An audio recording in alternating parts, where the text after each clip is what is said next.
বন্ধুরা, তো আজকে চলে এসেছি আমি আর এই যে আমার মামি। তো মামি ভাগ্নি মিলে হাড্ডাহাড্ডি লড়াই হবে ডিম সেদ্ধ খাওয়ার, কে কটা 30 সেকেন্ডের মধ্যে খেতে পারে। তো এটা হচ্ছে এই যে ডিম সেদ্ধ দেখছো, ইয়ামি ইয়ামি ডিম সেদ্ধ। তো এগুলোকে হাফ করে কাট করা আছে। এখানে 10টা ডিম আছে, কে কটা তাড়াতাড়ি খেতে পারে 30 সেকেন্ডের মধ্যে, তো সেটা আজকে আমরা চ্যালেঞ্জ করবো। তো ভিডিওটা যদি ভালো লাগে লাইক কমেন্ট আর শেয়ার করে দিও।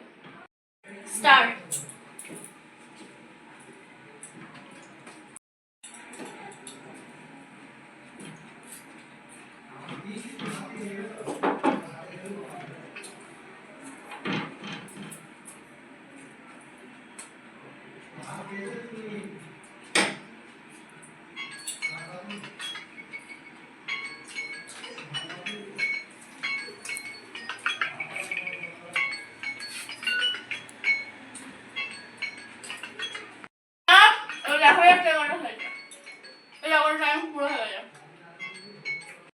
তো আজকে মামি উইনার। মামি এখানে 4 টুকরো খেয়েছে, আমি গুনে দেখলাম টোটাল 10টা ডিমের হাফ কাটা ছিল আর আমি 3টে খেয়েছি। তো আজকে মামি জিতে গেছে।